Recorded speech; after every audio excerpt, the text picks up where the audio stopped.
In today's video, I'm going to teach you how to use NordVPN for gaming. We'll walk through setting it up for smoother connections, lower latency, and more control over which apps use the VPN while you play. First, open the NordVPN app on your device. If you're new to the interface, the main navigation is simple. Look to the left side and click the globe icon.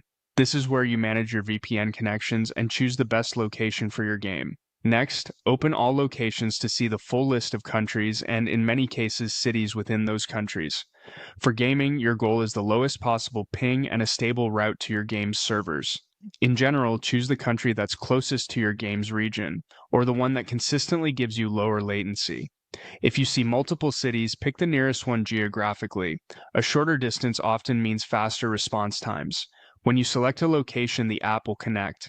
Give it a moment until you see that you're connected before moving on. Once connected, it's smart to verify performance. Launch your game and check the in-game ping or matchmaking region. If the ping isn't where you want it, disconnect in NordVPN and try a nearby city or neighboring country.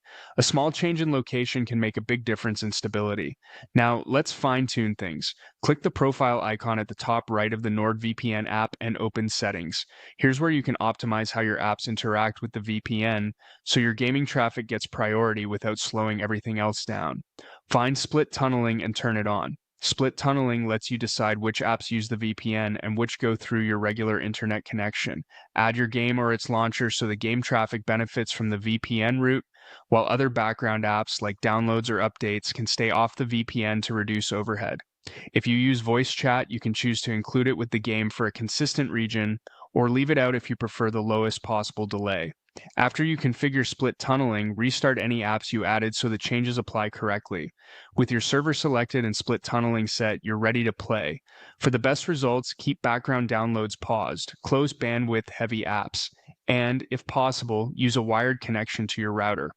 That combination, along with a well-chosen VPN location, helps keep your ping steady and your gameplay smooth. That's it. You've connected to the right region, adjusted settings, and enabled split tunneling so your game traffic runs exactly how you want. Enjoy your matches and happy gaming.